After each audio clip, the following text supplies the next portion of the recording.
আসসালামু আলাইকুম প্রিয় শিক্ষার্থী, একফিন একাডেমির আজকের ক্লাসে তোমাদের স্বাগত। আজকের আলোচনার বিষয় হিসাব বিজ্ঞান দ্বিতীয় পত্রের ৮ম অধ্যায় মজুদ পণ্যের হিসাব রক্ষণ পদ্ধতি। এই অধ্যায় থেকে প্রতি বছরেই সর্বনিম্ন 10 মার্ক এবং সর্বোচ্চ 20 মার্ক করে কমন আসে। বিশেষ করে 2025 সালে যারা এইচএসসি পরীক্ষার্থী আছো, তোমাদের জন্য এই অধ্যায় থেকে অনেক সহজে তোমরা সর্বনিম্ন 10 মার্ক এবং সর্বোচ্চ 20 মার্ক পাবা। তো আজকের এই ভিডিওটি তোমরা টেনে টেনে না দেখে সম্পূর্ণ ভিডিওটি দেখার চেষ্টা করবা। আমি আজকের ভিডিওতে 2টা বোর্ড প্রশ্ন সমাধান করে দেব। এই 2টা বোর্ড প্রশ্ন যদি তোমরা শিখতে পারো, তাহলে এই 2টা অঙ্ক করেই তোমরা পরীক্ষার হলে সর্বনিম্ন 10 মার্ক এবং সর্বোচ্চ 20 মার্ক কমন পাবা ইনশাআল্লাহ। তো চলো দেরি না করে শুরু করা যায়। আজকের এই ভিডিওতে আমরা প্রথমে এই ৮ম অধ্যায় মজুদ পণ্যের হিসাব রক্ষণ পদ্ধতি, এই অধ্যায় থেকে মূলত কি কি শিখতে হবে আমাদের, মানে বোর্ড পরীক্ষায় কি কি প্রশ্নগুলো আসে, এই জিনিসগুলো আমরা মূলত আগে আইডেন্টিফাই করব। এবং আমি আজকে যে বিষয়গুলো বলে দিচ্ছি, তোমরা 100% এই বিষয়গুলো শিখলেই তোমরা সহজে এখান থেকে প্রশ্ন কমন পাবা। তো এই অধ্যায় থেকে মূলত ক মার্কের প্রশ্নে কি থাকে, ক নাম্বার প্রশ্নে আমাদের যে 2 মার্কের প্রশ্ন হয়, এখানে কি কি থাকতে পারে। একটা হলো সমাপনী মজুদ একক নির্ণয়। ক মার্কের প্রশ্নে সাধারণত সমাপনী মজুদের একক নির্ণয় করতে বলা হয়। ঘাটতি পণ্যের একক নির্ণয়, ঘাটতি পণ্যের একক নির্ণয় এটাও আমাদের ক মার্কের প্রশ্নে থাকে। মোট ক্রয়কৃত পণ্যের পরিমাণ, মানে যে পণ্যগুলো আমরা ক্রয় করছি সাধারণত এই পণ্যগুলোর পরিমাণ কত এটা নির্ণয় করতে বলবে। এবং বিক্রয়যোগ্য পণ্যের পরিমাণ নির্ণয়। বিক্রয়যোগ্য পণ্যের পরিমাণ নির্ণয় মূলত আমরা যে পণ্যগুলো বিক্রি করব তার মোট পরিমাণ কত এটা আমাদের বের করতে বলবে। খ এবং গ এই 2টা প্রশ্নে, খ নাম্বার এবং গ নাম্বার প্রশ্নে একবারে কমন, ফিফো পদ্ধতি এবং ভারযুক্ত গড় পদ্ধতি, এই 2টা ছাড়া আমাদের কোনো প্রশ্ন আসবে না।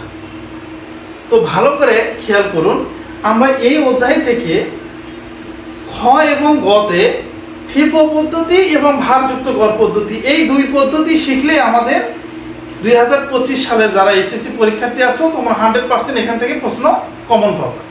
10টা 15টা অঙ্ক শেখার কোনো প্রয়োজন নাই, জাস্ট এই টপিকগুলো একটু শিখবা।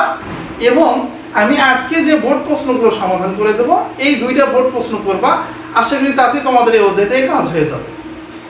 তো এই ক মার্কের প্রশ্নে যেগুলো চাবে এগুলো মূলত আমাদের একটু সূত্র মেনটেন করে নিলেই কাজ হয়ে যাবে। তো এই হলো এই অধ্যায়ের মূলত আলোচনার বিষয় এবং শেখার বিষয়। ক এবং খ এবং গ এই 3টা প্রশ্নে কি কি আসবে আমি প্রথমে বলে দিলাম। এখন আমরা আজকে প্রথমে ঢাকা বোর্ড 2023 একটি গুরুত্বপূর্ণ প্রশ্ন আমি সমাধান করে দেব। তো এখানে দেখো ঢাকা বোর্ড 2023, এখানে বলা আছে 2022 সালের সিলেট ড্রেস হাউস নিম্নবর্ণিত তথ্যাবলী মজুদ বিভাগ থেকে নেওয়া হয়েছে। অর্থাৎ সিলেট ড্রেস হাউসের একটি অঙ্ক, এই তথ্যগুলো এর মজুদ বিভাগ থেকে সংরক্ষণ করা হয়েছে। এখানে জানুয়ারি মাসের 1 তারিখ থেকে জানুয়ারি মাসের 30 তারিখ পর্যন্ত কিছু লেনদেন দেওয়া আছে। এবং ক নাম্বার প্রশ্নে যেটা করতে বলছে সেটা হলো সমাপনী মজুদ মালের একক নির্ণয়। তো সমাপনী মজুদ মালের একক, এই যে দেখুন ক নাম্বারে প্রথমে লেখা আছে সমাপনী মজুদ মালের একক নির্ণয় করা। তো এটা আমাদের মূলত ক মার্কে আছে। এবং খ এবং গ, খতে বলছে আগে আসে আগে ছাড়া বা আগে আসে আগে যায় এই পদ্ধতিতে মাল খতিয়ান, যেটাকে আমরা বলি ফিফো পদ্ধতিতে মাল খতিয়ান, এবং ভারযুক্ত গড় পদ্ধতিতে মাল খতিয়ান প্রস্তুত। এই 2টাই আমাদের গ এবং ঘতে এই 2টা পদ্ধতি আমাদের আছে। তো মূলত আমরা একটা অঙ্ক ভালো করে শিখবো এবং পরবর্তী আরো একটা প্রশ্ন আমি সমাধান করে দেব। এগুলো যদি আমরা শিখি তো 100% এখান থেকে আমরা এই 2টা অঙ্ক করলেই আমরা পরীক্ষায় ভালো করতে পারবো। তো ক নাম্বার প্রশ্নে যেটা করতে বলছে সমাপনী মজুদ মালের একক, এর জন্য আমি একটা শখ করে নিয়ে অঙ্কটি করব। প্রিয় শিক্ষার্থী, ক নাম্বার প্রশ্নে আছে সমাপনী মজুদ মালের একক নির্ণয়। তো সমাপনী মজুদ মালের একক নির্ণয় করতে বললে আমরা একটা শখ করে নিব। ক নাম্বারে সমাপনী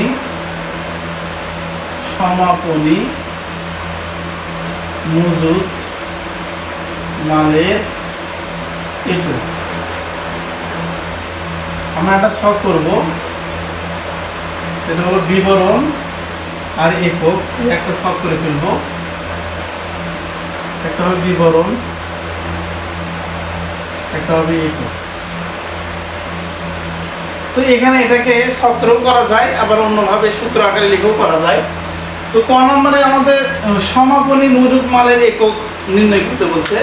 তো সমাপনী মজুদ মালের একক নির্ণয় করতে গেলে আমাদের যেটা করতে হবে সেটা হলো প্রারম্ভিক যে এককগুলো আছে এই প্রারম্ভিক এককের সঙ্গে যত ক্রয় করছি এই এইগুলো যোগ দেব এবং যত ইস্যু আছে এবং ঘাটতি আছে এগুলো আমরা বাদ দেব। এই অঙ্কের মধ্যে কোনো ঘাটতি নাই, এই জন্য আমরা প্রথমেই লিখব প্রারম্ভিক মজুদ।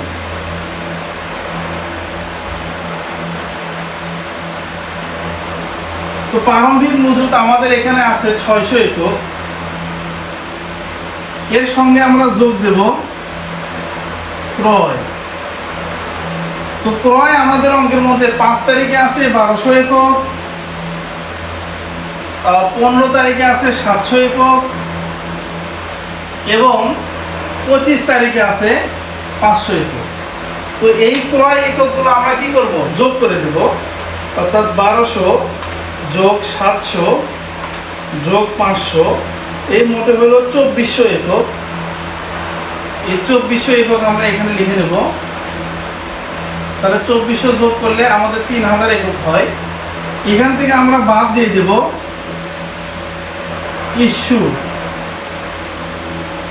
ইস্যু বা বিক্রয়। তো আমাদের এখানে বিক্রয় আছে হলো 10 তারিখে আছে 1000 একক,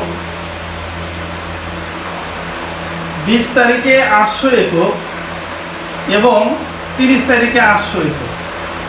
এই মোটে আমাদের এখানে 2600 একক মাল আমাদের আছে, যেটা আমরা ইস্যু করছি।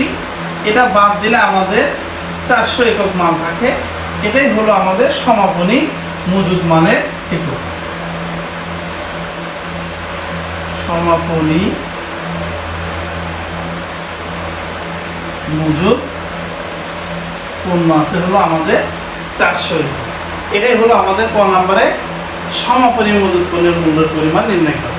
প্রিয় শিক্ষার্থী, খ নম্বর প্রশ্নে বলা আছে আগে আসে আগে ছাড়া পদ্ধতিতে মাল ক্ষতি।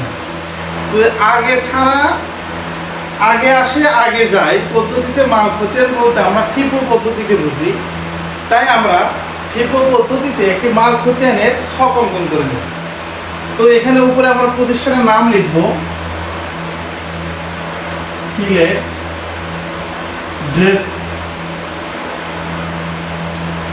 হাউস। তার নিচে আমরা লিখব কি পদ্ধতিতে অঙ্ক করতেছি, সেটা হলো ফিফো পদ্ধতি। লিখব মাল খতিয়ান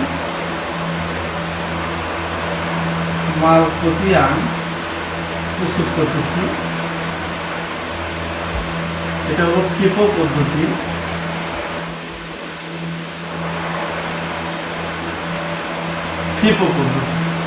এই ফিফো পদ্ধতিতে আমরা মাল খতিয়ান প্রস্তুত করব।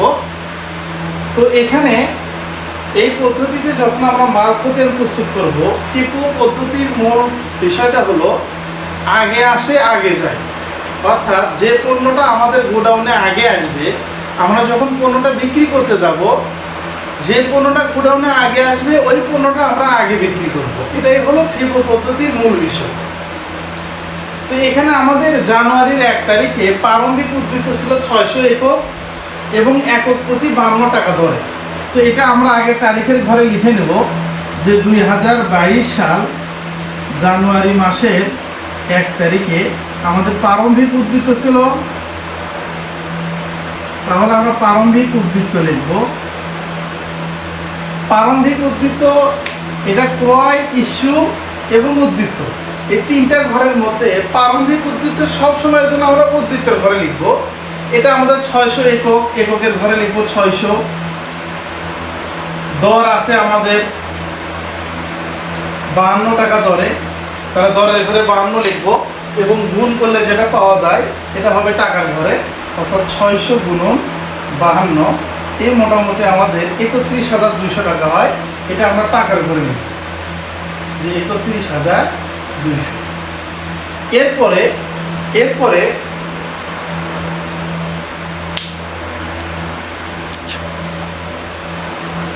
এরপর আমাদের অঙ্কের মধ্যে 5 তারিখে বলা হয়েছে ক্রয় আছে 1200 একক।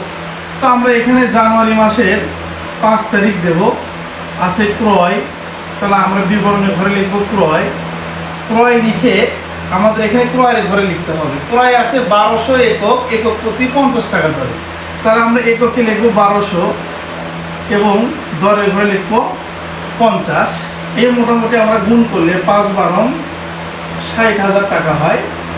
আমরা কি করব, যখনই অঙ্ক ক্রয় করব তখন আমরা এই ক্রয়ের উদ্বৃত্ত মানে ক্রয়ের যে ব্যালেন্সটা হবে এটা আমরা উদ্বৃত্তের নিচে নিয়ে গিয়ে বসাই দেবো। অর্থাৎ এই 1200 এককে একক বসাবো এবং দর 50 টাকা, মোটে 60,000 টাকা।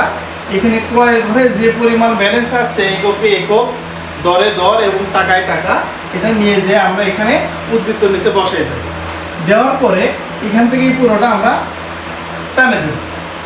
এরপরে আমাদের জানুয়ারির 10 তারিখে বলছে ইস্যু 1000 একক। মূলত এখানে আমাদের বোঝার বিষয়, যেহেতু আমরা ফিবো পদ্ধতিতে অঙ্ক সমাধান করতেছি, সেহেতু আমাদের দেখতে হবে আমাদের এখানে প্রারম্ভিক ছিল 600 একক এবং পরবর্তীতে আবার কিনা হয়েছে 1200 একক। অর্থাৎ এটা হলো আমাদের আগের মাল এবং এই 1200 একক এটা হলো আমাদের পরের মাল। এখন আমরা যখন বিক্রি করতেছি 1000 একক যখন বিক্রি করব, নিয়ম হলো আগের মালটা আগে ছাড়তে হবে। অর্থাৎ ফিফো পদ্ধতি, ফার্স্ট ইন ফার্স্ট আউট। আমরা এই বিক্রয় করছি, আমরা বিক্রয়ের ঘরে লিখব জানুয়ারি মাসের, এটা ছিল 10 তারিখে লিখব বিক্রয়, ওখানে ইস্যু লেখা আছে তাহলে আমরা ইস্যুই লিখব। ইস্যু লিখে আমরা ইস্যুর ঘরে টাকা লিখব। এখন বিষয় হলো, যেহেতু আমরা 1000 একক মাল বিক্রি করছি, আমাদের এখানে প্রথম মাল আছে হলো 600 একক। আমরা আগে 600 একক মাল বিক্রি করব 52 টাকা দরে, 31,200 টাকা, এবং 1000 একক মিলতে আমাদের আরও 400 একক মাল বিক্রি করতে হবে। এটা নেব আমরা তারপরের মাল, অর্থাৎ 50 টাকা দরের যে মাল আছে এটা নেব। এই মোটে হবে আমাদের 20,000 টাকা। তাহলে আমাদের ব্যালেন্সের অবস্থা কি হলো, আমাদের গোডাউনে উদ্বৃত্ত কত থাকলো? আগের মাল যেটা 52 টাকা দরে, এটা আমরা পুরোটাই বিক্রি করে দিচ্ছি। এখন আমাদের দ্বিতীয়ত আছে 50 টাকা দরের 1200 একক মাল। এই 1200-র মধ্যে থেকে আমরা 400 একক বিক্রি করছি, তাহলে আমাদের এখনো 800 একক মাল গোডাউনে আছে। আমাদের 800 একক 50 টাকা করে 40,000 টাকা। এরপর এটা আমরা টানে দেব। তো এটাই হলো আমাদের মূল বিষয়। আমরা মালটা যখন বিক্রি করব, আমাদের এটা মাথায় রাখতে হবে, আগের মাল আগে বিক্রি করতে হবে।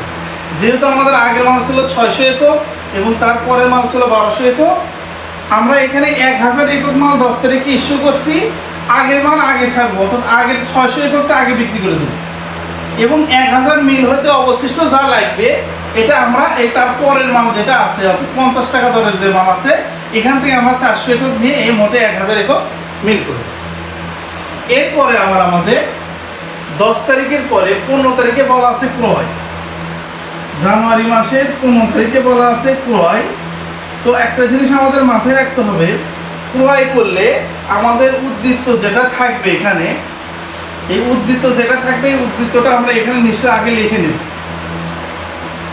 লিখে নেওয়ার পরে আমরা 15 তারিখে 700 একক মাল ক্রয় করছিলাম, ক্রয়ের ঘরে আমরা 700 একক লিখবো এবং দর ছিল আমাদের 54 টাকা করে। তাহলে 700 একক গুণন 54, তাহলে আমাদের মোট টাকা বের হবে 37,800 টাকা। এবার আমরা আগের মতো সেই ক্রয় করলে এই উদ্বৃত্তটা কি করব, মানে ক্রয় করলে যে টাকাটা আমাদের বের হয়েছে এটা আমরা উদ্বৃত্তের নিচে নিয়ে গিয়ে বসাই দেব। অর্থাৎ 700 একক 54 টাকা করে 37,800 টাকা। এখন আমরা সহজেই আগের এবং পরের মানটাকে চিহ্নিত করতে পারি। আমাদের আগে ছিল 800 একক, ছিল 1200-র মধ্যে থেকে 400 বিক্রি করেছিল 800। এই 800 একক এটা দর ছিল 50 টাকা করে, এবং পরে যে আমরা যে 700 একক মাল কিনছি এটা হলো 54 টাকা করে। তাহলে আগের মাল হলো 50 টাকা দরের মাল, পরেরটা হলো 54 টাকা দরের মাল। এখন আমরা আবার যখন বিক্রি করব তখন আগের মাল আগে ছেড়ে দেব। তা আমাদের এরপরে 20 তারিখে বলা আছে, 20 তারিখে বলা আছে ইস্যু করা হয়েছে। আমরা 20 তারিখে ইস্যু করছি 800 একক মাল ইস্যু করছি। তো আমাদের দেখুন আগের মাল কিন্তু পুরো 800 এককই আছে। আগের মাল যখন আমরা আগে বিক্রি করব তাহলে আমরা শুরুতেই এই 50 টাকা দরের যে 800 একক মাল আছে আমরা পুরো 800 এককই বিক্রি করে দিতে পারি। এই মোটে 800 একক হয়ে গেল। তো এটাকে তো আমাদের আর এই 700 এককের মধ্যে থেকে কোনো একক বিক্রি করা লাগবে না, অর্থাৎ আগের মাল দিয়ে আমাদের পুরো অর্ডার কমপ্লিট হয়ে গেছে। এখন আমাদের ব্যালেন্সে কি হলো, আগের মাল 800 ছিল, পরের মাল 700 একক ছিল। তা 800 একক বিক্রি করে দিছি। এখন আমাদের গোডাউনে আছে এই 700 একক মাল 54 টাকা দরে 37,800 টাকা। এবার আমরা এটাকে আবার টানে দেব। এরপর 20 তারিখের পর আমাদের অঙ্কের মধ্যে আছে 25 তারিখ। তো 25 তারিখে আবার আমরা মাল ক্রয় করছি 500 একক। তো আমরা এখানে তারিখ দেব 25, লিখব ক্রয়। ক্রয় লিখে আমরা ক্রয়ের ঘরে কাজ করব। 500 একক আছে আমাদের ক্রয়, দর ছিল হলো 56 টাকা দরে। তাহলে 500 একক মাল কিনছি আমরা 56 টাকা দরে 500 একক মাল কিনছি। এই মোটে আমাদের 28,000 টাকা হয়। তো আমাদের ক্রয় করলেই কাজ হলো উপরে ব্যালেন্সটা একটু নিচে লিখে নেব, তারপরে যে মালটা কিনছি এটা নিচে নিয়ে গিয়ে বসাই দেব। 500 একক মাল কিনছি আমরা 56 টাকা করে 28,000 টাকা। তাহলে আমাদের আগের মাল এবং পরের মাল চিহ্নিত হয়ে গেল। এটা হলো আমাদের আগের মাল 700 একক এবং পরের মাল হলো 500। এখন যখন আমরা বিক্রি করতে যাব আগে আমরা এই 700 একক মাল বিক্রি করব এবং তারপরে আবারও আমরা 500 একক মাল থেকে যতটুকু লাগে বিক্রি করব। তো এরপরে আমাদের 25 তারিখের পর 30 তারিখে বলা আছে ইস্যু করা হয়েছে 800 একক। দেখো 800 একক মোটে আমরা বিক্রি করছি, কিন্তু আমার আগের মাল আছে 700। তাহলে আমি আগে 700 একক মাল বিক্রি করব এবং এরপরে 800 মিল হইতে যা লাগবে এটা আমরা তারপরের মালটা নিব। এই জন্য 30 তারিখে আমরা লিখব ইস্যু। ইস্যু লিখে ইস্যুর ঘরে আগের মাল আগে ছাড়বো। এই জন্য আগের মাল আমাদের 700 একক আছে, এর দর ছিল 54 টাকা করে 37,800, এবং 800 একক মিল হইতে আরো অবশিষ্ট 100 একক মাল নেব আমরা, এটা হলো 56 টাকা দরের মাল। তাহলে আমাদের এখানে 5,600 টাকা হবে। তাহলে আমাদের ব্যালেন্সে কি থাকলো, উদ্বৃত্ত কি থাকলো, গোডাউনে আমরা 700 একক মাল আগের মাল ছিল বেশি বেশি পুরোটাই। তাহলে আমাদের 500-র মধ্যে থেকে 100 বিক্রি করলাম। তাহলে আমাদের গোডাউনে আছে 400 একক, 56 টাকা দরের মাল 400 একক আছে, গুণ করবো আমরা 400 গুণন 56। তাহলে আমার 22,400 টাকা আমাদের আছে, 22,400। এরপরে আমরা এটাকে টেনে দেবো। তো এই হলো আমাদের মোটামুটিভাবে আমাদের 30 তারিখ পর্যন্ত ফিবো পদ্ধতিতে মাল ক্ষতি। তো এখানে আমরা শেষে একটু এককের ঘরে এককটা লিখে এটা আমরা ক্লোজ করে দেবো, এবং টাকার ঘরে যেটা আছে 22,400 লিখে ক্লোজ করে দেবো। এই হলো আমাদের ফিবো পদ্ধতিতে মাল ক্ষতি। তো ফিবো পদ্ধতিতে মাল খতিয়ান করতে গেলে অবশ্যই আমাদের মাথায় রাখতে হবে যে আগের মাল আগে বিক্রি করব। আমাদের গোডাউনে যে মালটা আগে আসছে এই মালটা আমরা কি আগে বিক্রি করি, এবং পরবর্তীতে যে মাল আসছে সেই মালটা পরে বিক্রি করি। এই হলো আমাদের ফিবো পদ্ধতিতে মাল খতিয়ান। এরপর আমাদের গ নাম্বারের মধ্যে ভারযুক্ত গড় পদ্ধতিতে মাল খতিয়ান প্রস্তুত। তো ভারযুক্ত গড় পদ্ধতিতেও আমরা কি করব, সেম একইভাবে একটি সব করে দেব। তো প্রিয় শিক্ষার্থী, আমরা গ নাম্বার প্রশ্নের জন্য ভারযুক্ত গড় পদ্ধতিতে অঙ্ক করার জন্য আমরা সেম একই ছকে করে নেব। তো এখানে বিশেষ করে খেয়াল রাখবেন আপনারা, মালের বিবরণ, কোড নাম্বার, বিল নম্বর, এগুলো এই পাশে আমরা লিখবই অবশ্যই। সর্বোচ্চ মাত্রা, সর্বনিম্ন মাত্রা, পূর্ণ ক্রমাংশের মাত্রা, এগুলো আমরা লিখে নেব।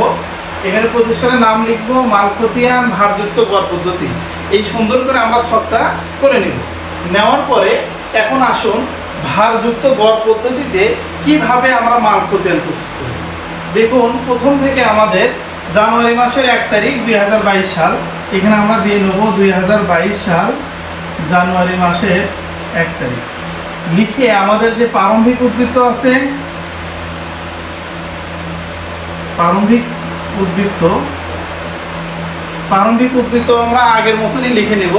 এটা ক্রয় ঘরেও বসবে না, বিক্রয় ঘরেও বসবে না, ডাইরেক্ট যাবে উদ্ধৃতের ঘরে। আমাদের প্রারম্ভিক ছিল 600 একক এবং দর ছিল 52 টাকা দরে। আমাদের গুণ করলে যে টাকাটা হয়েছিল, আগেও ছিল আমাদের এটা 600 গুণন 52 দেবো আমরা, তাহলে 31,200 টাকা হয়। এই 31,200 টাকা আমরা এখানে লিখে নেব। এরপর আমরা এটাকে টানে দেবো, আমরা এখান থেকে শুরু করে এই মাথা পর্যন্ত টানে দেবো। তো এখানে আবার ভারযুক্ত গড় পদ্ধতির নিয়ম হইল প্রতিটা লেনদেন করবো এবং টানে দেবো।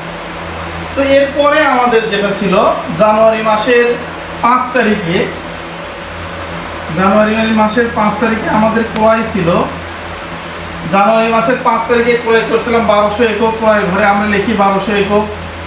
আমাদের দর ছিল 50 টাকা দরে, মোট টাকা ছিল 60,000। অর্থাৎ একক এবং দর এটা গুণ করলে আমরা টাকা পাবো। তো ফিফো পদ্ধতি যখন করছিলাম তখন ক্রয়ের যে উদ্ধৃতটা ছিল, এটা আমাদের এই উদ্ধৃতর ঘরে নিয়ে বসাই দিয়েছিলাম। অর্থাৎ প্রারম্ভিক উপরে তার নিচে ক্রয়ের উদ্ধৃত বসাই দিয়েছিলাম, পরে যে মালটা আসছিল এটা পরে আমরা বসাই দিয়েছিলাম।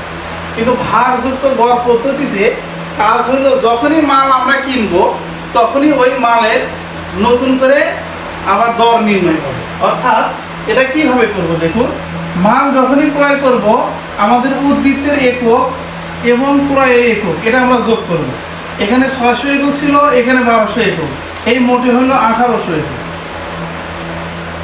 এবং এই টাকা, উদ্ধৃতের টাকা এবং ক্রয় করার ফলে যে টাকাটা হয়েছে 60,000, এটা আমরা যোগ করব। তাহলে 91,200 টাকা। এখন আমরা নতুন করে দর বের করব। এই 91,000 টাকাকে আমরা কি করব, একক দ্বারা ভাগ করব। অর্থাৎ 91,000 ভাগ দেব আমরা, 91,200 টাকা আছে, 91,200কে আমরা ভাগ দেব 18,000 একক। তাহলে আমাদের 50.66 টাকা, 6-7 লিখতে পারি আমরা। এটা আমাদের নতুন করে দর হয়েছে। এরপরে আমরা আবার এটাকে টানে দেব। তাহলে দেখুন, ক্রয় যখন আমরা করব, ক্রয় করলে একক এবং উদ্ধৃতের একক যোগ করে লিখব এবং উদ্ধৃতের টাকা এবং ক্রয়ের যে টাকা আছে এটা যোগ করে লিখব 91,200। এই 91,200কে যখন আমরা মোট একক দিয়ে ভাগ দেবো তখন নতুন করে দর পাবো 50.67। এরপরে আমাদের 5 তারিখের পর আমাদের অঙ্কে ইস্যু হয়েছে জানুয়ারি মাসের 10 তারিখে ইস্যু করছি আমরা হলো 1000 একক। তো ইস্যু করলে আমরা ডাইরেক্ট ইস্যুর ঘরে লিখব। এখন দেখুন, আমাদের উদ্ধৃতে ডাইরেক্ট আছে 1800 একক। এখানে আগের মাল আর পরের মাল বলতে কোনো পণ্য আমাদের নাই, একটাই আছে 1800 একক। এই 1800 একক থেকে আমরা পুরো 1000 একক মাল বিক্রি করব। দর হলো 50.67। তাহলে আমরা 1000কে 50.67 দ্বারা গুণ করি।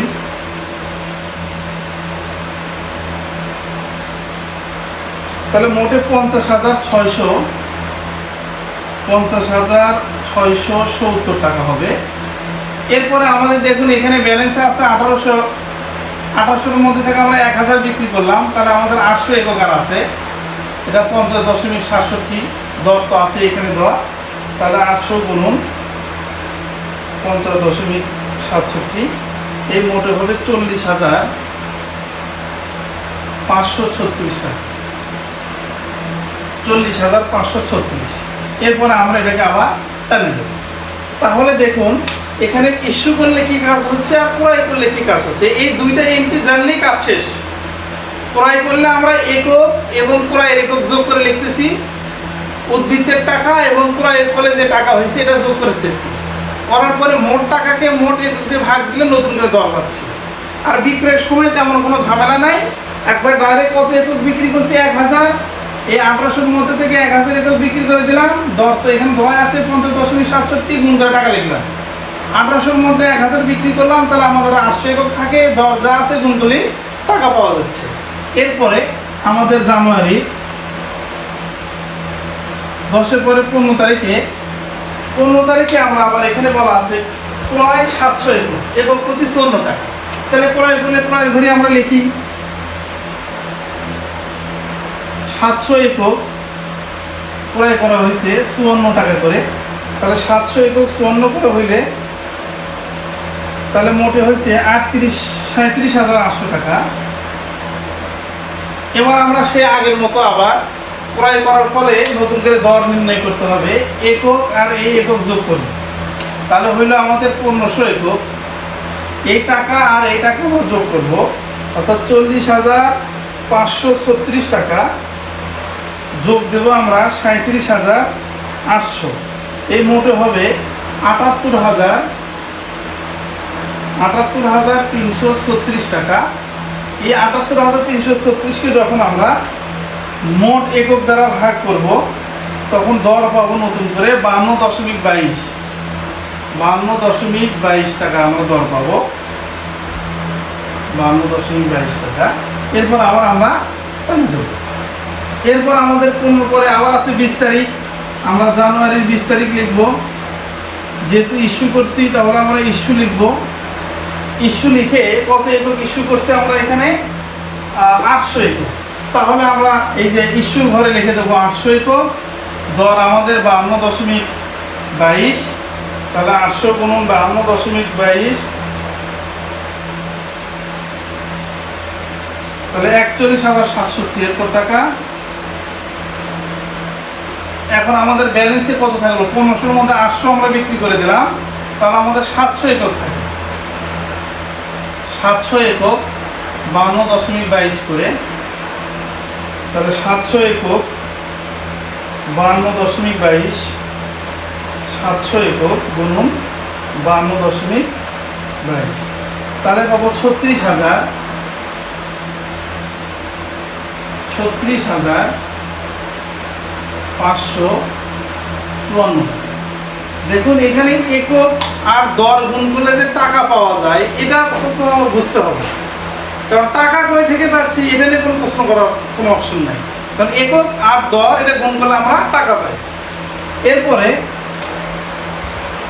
20 তারিখের পরে 25 তারিখে আবার ক্রয় করা হয়েছে, তাহলে আমরা জানুয়ারি 25 তারিখে আবার ক্রয় করছি। আমরা এখানে লিখে দেবো ক্রয় লিখে ক্রয়ের ঘরে লিখবো আমরা 500 একক মাল ক্রয় করছি, দর ছিল 56 টাকা করে।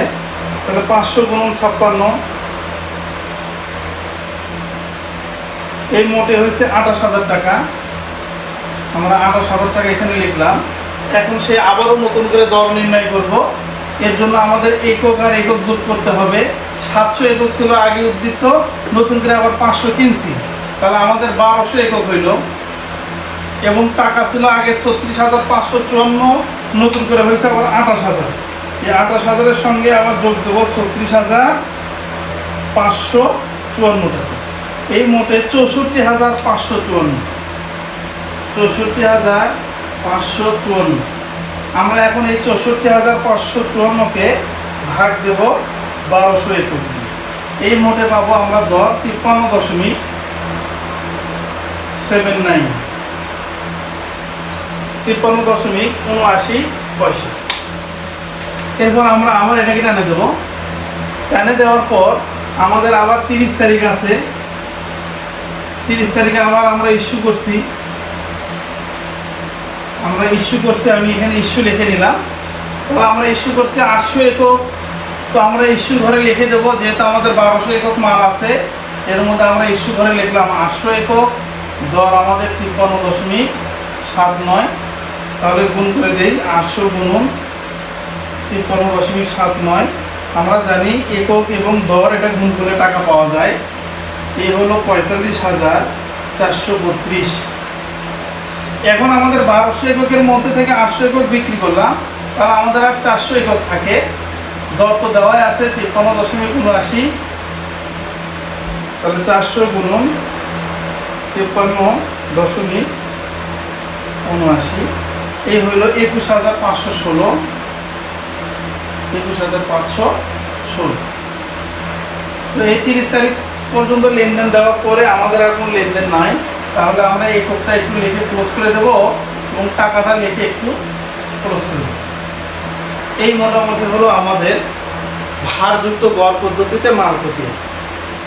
তো প্রিয় শিক্ষার্থী, এবার আমরা রাজশাহী বোর্ড 2023 এর এই প্রশ্নটি আমরা সমাধান করব। রাজশাহী বোর্ড 2023-এর এই প্রশ্নে বলা আছে 2022 সালে জানুয়ারি মাসে পলাশ লিমিটেডের পণ্য ক্রয় এবং ইস্যু সংক্রান্ত তথ্য নিচে দেওয়া হল। জানুয়ারি মাসের 1 তারিখে প্রারম্ভিক মজুদ 300 একক, প্রতি একক 10 টাকা দরে। জানুয়ারির 2 তারিখে বলছি ক্রয় 300 একক, প্রতি একক 11 টাকা দরে।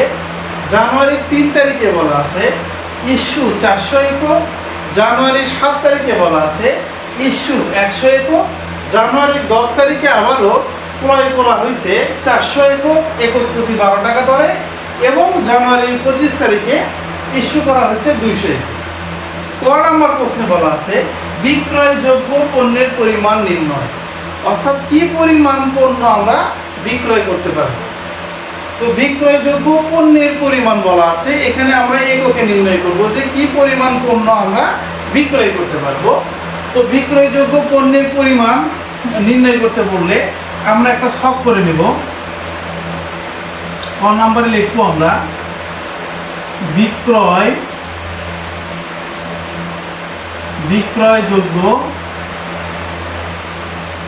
বিক্রয়যোগ্য পণ্যের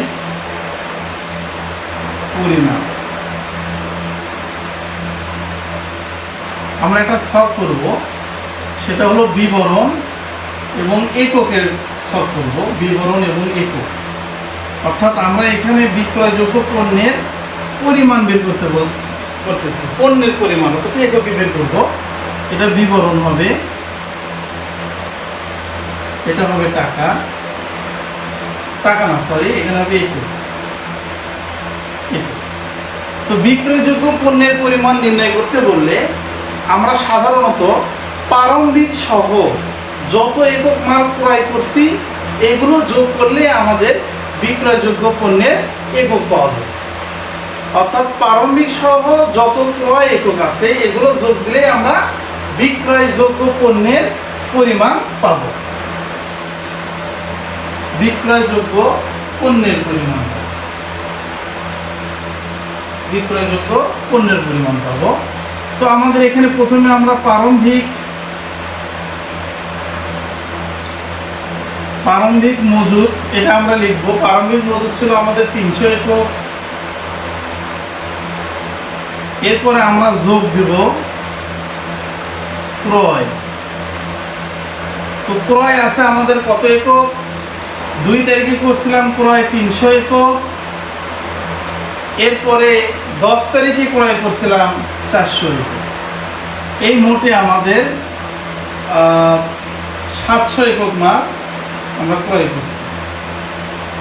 তাহলে প্রারম্ভিকে ছিল 300 একক আর ক্রয় করছি মোটে আমরা 700 একক। এই মোটে 1000 একক মাল আমরা কি হচ্ছে বিক্রয় করতে পারবো। এটাই হলো আমাদের বিক্রয়যোগ্য পণ্যের পরিমাণ। বিক্রয়যোগ্য পণ্যের পরিমাণ, বাস এটাই হলো আমাদের ক নাম্বার প্রশ্নের অ্যান্সার, বিক্রয়যোগ্য পণ্যের পরিমাণ নির্ণয়। দেখুন ক নাম্বার প্রশ্নে আমি বারবার বলে দিচ্ছি, ক নাম্বার প্রশ্নে সমাপনী মজুদের একক নির্ণয়, ঘাটতি পণ্যের একক নির্ণয়, মোট ক্রয়ের পরিমাণ এবং বিক্রয়যোগ্য পণ্যের একক। এই ক নাম্বারে এই 4টির মধ্যে থেকে আপনারা প্রশ্ন গ্রহণ পাবেন। এবং খ নাম্বারে ফিফো পদ্ধতি, গ নাম্বারে ভারযুক্ত গড় পদ্ধতি। এরপর আমাদের খ নাম্বারে বলছে ফিফো পদ্ধতিতে মাল খতিয়ান প্রস্তুত করো। অর্থাৎ আগে আসে আগে যায় পদ্ধতি, first in first out FIFO পদ্ধতিতে মাল খতিয়ান প্রস্তুত।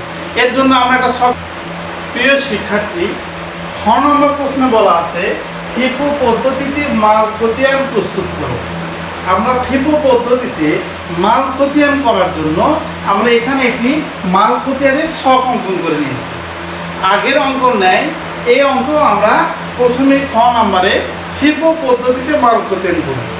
আমরা জানি FIFO পদ্ধতিতে মাল খতিয়ান করার নিয়ম হচ্ছে আগের মালটা আগে বিক্রি করা, অর্থাৎ যে মালটা আমাদের গোডাউনে আগে আসবে ওই মালটা আমরা কি শুরুতেই আমরা বিক্রি করে দেব। তো এখানে আমাদের 2022 সালের জানুয়ারি মাসের 1 তারিখে বলা আছে প্রারম্ভিক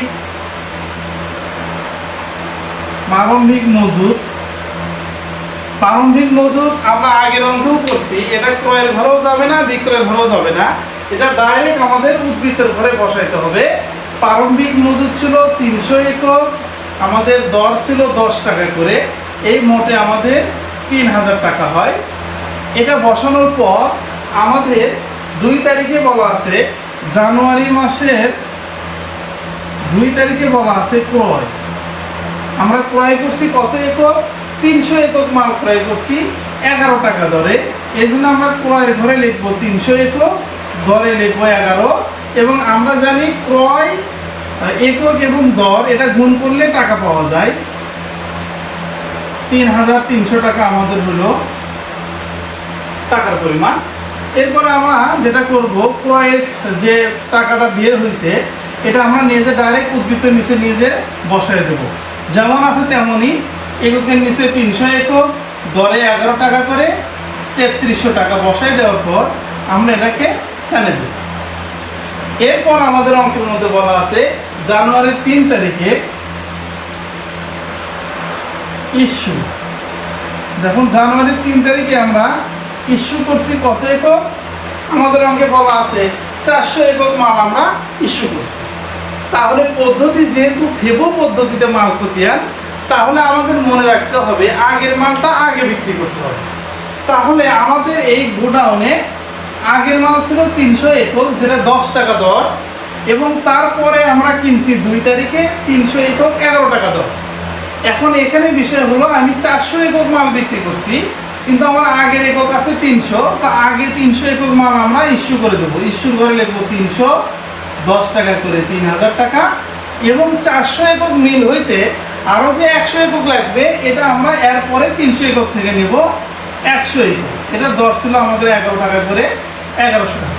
তাহলে আমাদের গোডাউনে উদ্বৃত্ত কি থাকলো? আগের মাল যে 300 একক 10 টাকা দরে এটা আমরা বিক্রি করে দিয়েছি পুরোটাই, কিন্তু পরের যে মাল 300 একক আছে এর মধ্যে থেকে আমরা 100 একক বিক্রি করছি। তাহলে আমাদের আছে আর হলো এই 11 টাকা দরের মাল আছে 200 একক 2200 টাকা। এরপর আমরা এটা কি করে দেবো? টানে দেব। টানে দেওয়ার পর আমাদের 7 তারিখে বলছে আবারও ইস্যু 100 একক। তাহলে আমরা এখানে জানুয়ারির 7 তারিখ লিখে লিখবো ইস্যু করছে আমরা 100 একক। তাহলে আমরা ইস্যুর ঘরে দিয়ে দেই 100 একক 11 টাকা করে 1100 টাকা। অর্থাৎ আমাদের মাল এখন গোডাউনে আছে একটাই, মানে 11 টাকা ধরে 200 একক মাল আছে। তাহলে আমরা 100 একক বিক্রি করবো এর মধ্যে থেকে। তাহলে 200-এর মধ্যে থেকে 100 একক বিক্রি করলাম, তাহলে আমাদের আর 100 একক থাকে 11 টাকা করে 1100 টাকা। বাস, এরপরে আমরা এটাকে আবার টানে দেব। দেওয়ার পরে আমাদের জানুয়ারির 7 তারিখে মাল ক্রয় করা হয়েছে। তাহলে আমরা এখানে জানুয়ারির 10 তারিখে আবার ক্রয় করছি। আমরা এখানে লিখবো ক্রয় লেখার পর আমরা জানি আমরা মাল ক্রয় যখনই করব FIFO পদ্ধতিতে, তাহলে আমাদের আগের যে উদ্বৃত্তটা আছে এটা একটু আগের উদ্বৃত্ত একটু নিচে একটু লিখে নেব। 100 একক 11 টাকা করে 1100 টাকা। এরপরে আমরা 10 তারিখে ক্রয় করছি, ক্রয় ঘরে লিখলাম 400 একক, দর হইল 12 টাকা করে, তাহলে 4800 টাকা হয়। এটা আমরা নিয়ে যেয়ে কী করবো? উদ্বৃত্তের নিচে বসাই দেব। 400 একক 12 টাকা করে 4800 টাকা। তাহলে আমাদের এখন আগের মাল হইল এই 100 একক এবং পরের মাল হলো এই 400 একক। যখন বিক্রি করতে যাব তখন আগে এই 100 একক মাল বিক্রি করব এবং তারপরে এই 400 একক মাল বিক্রি করব। তো এরপরে 25 তারিখে আমাদের 200 একক মাল বিক্রয় আছে। জানুয়ারির 25-এ লেখা আছে বিক্রয়, মানে ইস্যু লেখা আছে, তাহলে আমরা ইস্যু লিখব। ইস্যু আমরা ইস্যু করছি 200 একক। আগের মাল যেহেতু 100 একক আছে, তাহলে আমরা 100 একক আগে নিব 11 টাকা করে, 1100, এবং আরও 200 মিল হতে আরও যে 100 লাগবে, এটা আমরা 12 টাকা দরের মাল নেব, 12 টাকা করে 1200। তাহলে আমাদের উদ্ভিদে এই 100 পুরোটা বিক্রি করে দিছি, এটা তো আর নাই। এই 400-র মধ্যে 100 একক বিক্রি করছি, তাহলে আমাদের থাকে আর 300 একক, 12 টাকা করে 3600। বাস, এটাই হলো আমাদের ফিফো পদ্ধতিতে মাল খতিয়ান প্রস্তুত করা। এই মোটামুটি আমাদের এই 6 নম্বর প্রশ্নে এটা আছে। তো একেবারে ইজি, এই ওদের অঙ্ক একেবারে ইজি। 2টা অঙ্ক চর্চা করলে আমাদের কাজ শেষ। আশা করি আমরা এখান থেকে হুবহু অঙ্ক কমন পাবো। এরপরে আমাদের 9 নম্বরে বলছে ভারযুক্ত গড় পদ্ধতিতে মাল খতিয়ান প্রস্তুত করো। তো আগের অঙ্কের মতো আবারও সেই ভারযুক্ত গড় পদ্ধতিতে মাল খতিয়ান করবো। তার জন্য আমরা সেম একই রকমভাবে একটা ছক করে নেব। প্রিয় শিক্ষার্থী, 9 নম্বর প্রশ্নে আমাদের বলা আছে ভারযুক্ত গড় পদ্ধতিতে মাল খতিয়ান। তো ভারযুক্ত গড় পদ্ধতিতে মাল খতিয়ান করার জন্য আমি একটি ছক করে রেখেছি। এখন আমরা প্রতিটি লেনদেন এখান থেকে দেখব এবং ভারযুক্ত গড় পদ্ধতিতে মাল খতিয়ান প্রস্তুত করব। এখানে আমাদের বলা আছে জানুয়ারির 1 তারিখ 2022, জানুয়ারি মাসের 1 তারিখ প্রারম্ভিক মজুদ। প্রারম্ভিক মজুদ আমরা এটা আগেও করলাম, কিছুক্ষণ আগেও করছি। প্রারম্ভিক মজুদ আমাদের ক্রয় বিক্রয় কোনো ঘরেই যাবে না, এটা আমাদের যাবে একবারে উদ্ভিদের ঘরে। এখানে আছে 300 একক, দর আছে 10 টাকা করে। একক এবং দর গুণ করলে আমাদের টাকা পাওয়া যায়, এটা আমরা আগে থেকেই জানি। তাহলে এই লেনদেনটা লেখার পরে আমার টানে দেব। 2023 সালে ঢাকা বোর্ডের যে প্রশ্নটি সমাধান করে দিছি, সেখানেও আমি বলে দিছি যে ভারযুক্ত গড় পদ্ধতিতে আমরা প্রতিটা লেনদেন লিখব এবং টানে দেব, এবং আমাদের মাল যখনই ক্রয় করবো তখনই দরটা নতুন করে তৈরি হবে। তো এরপরে আমাদের জানুয়ারি মাসের 2 তারিখ আছে। জানুয়ারি মাসের 2 তারিখে বলা আছে ক্রয়। তো ক্রয় করলে আমরা ক্রয়ের ঘরে লিখবো, ক্রয় লিখবো 300 একক, দর লিখবো হলো 11 টাকা করে, এই 3300 টাকা হয়। এখন আমাদের ক্রয়ের ঘরে যখন ক্রয় করব, উদ্ভিদ নতুন করে আমরা তৈরি করব। উদ্ভিদের ঘরে আমরা ফিফো পদ্ধতিতে যে মানটা ক্রয় করি, এটা আমরা উদ্ভিদের নিচে নিয়ে গিয়ে বসাই দিই। কিন্তু ভারযুক্ত গড় পদ্ধতিতে আমাদের যেটা করতে হবে, মাল ক্রয় করলে একক এবং এই একক যোগ করে উদ্ভিদের এককে লিখব। এই উদ্ভিদের একক 300 এবং নতুন করে কিনছি 300, এই মোটে হলো আমাদের 600 একক। এখানকার 3000 এবং এখানকার ক্রয়ের হলো 3300, এই 6300। অর্থাৎ একক যোগ করব এবং টাকা যোগ করব। করার পরে এই মোট টাকাকে মোট একক দিয়ে যদি আমরা ভাগ দিই, তাহলে আমরা দরটা পেয়ে যাব। এই জন্য এই 6300 টাকাকে আমরা ভাগ দেব 600 একক টাকা, তাহলে আমরা নতুন করে দর পাবো 10.5 টাকা। 10.5 টাকা। এরপর আমরা টানে দেব। দেওয়ার পরে আমাদের জানুয়ারি মাসের 3 তারিখে বলা আছে বিক্রয়।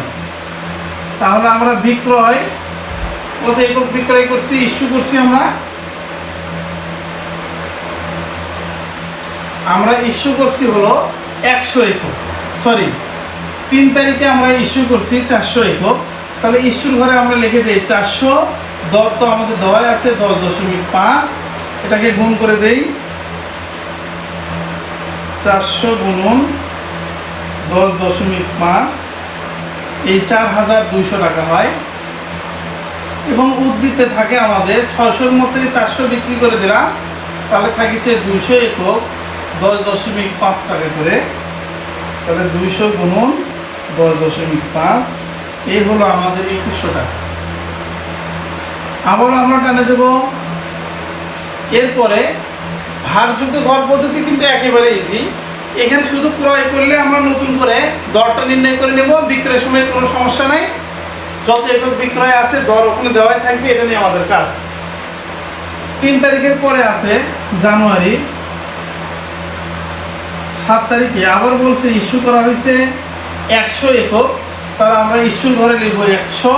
দর তো আমাদের দেওয়াই আছে, উদ্বৃত্তে যে দর আছে 10.50, তাহলে আমাদের গুণ করলে হবে হলো 100 গুণন 10.50 দিলে আমরা জানি একক 1050 টাকা হবে। একক এবং দর এটা গুণ করলে টাকা পাওয়া যায়। এরপরে আমাদের 200-র মধ্যে 100 বিক্রি করলাম, তাহলে 100 একক মাল উদ্বৃত্তে আছে 10.50 করে 1050 টাকা। এরপরে আমরা 7 তারিখে এটাও টেনে দেব। দেওয়ার পরে আমাদের 10 তারিখে বলা আছে ক্রয়। আমরা ক্রয় করলে ক্রয়ের ঘরে আগে লিখে নেব।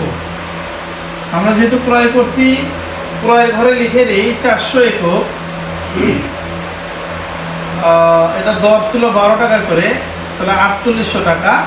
আমরা যখনই মাল কিনবো তখনই আমাদের নতুন করে উদ্বৃত্তে দর নির্ণয় করতে হবে। এই জন্য আমাদের এখানকার একক, উদ্বৃত্তের একক এবং ক্রয়ের একক যোগ, এখানে আছে 100 একক, এখানে 400, এর মোটে হলো 500 একক টাকা। এখানে আছে উদ্বৃত্ত আছে 1050 এবং আমরা ক্রয় করছি আবার 4800 টাকা। 1050 যোগ 1050 যোগ আমাদের 4800, এই মোটে হলো 5850। 5850। এখন এই 5850-কে আমরা ভাগ দেব 500 একক দিয়ে, তাহলে দর পাবো নতুন করে 11.60 টাকা। এরপর আমরা টানে দিলাম। 10-এর পরে আমাদের 25 তারিখে বলা আছে ইস্যু করা হয়েছে 200 একক। আমরা 25 তারিখ লিখলাম ইস্যু। যেহেতু 200 একক ইস্যু করা হয়েছে, আমরা ইস্যু ঘরে লিখবো 200। আমাদের দর তো দেওয়াই আছে 11.7, গুণ করলে পাবো টাকা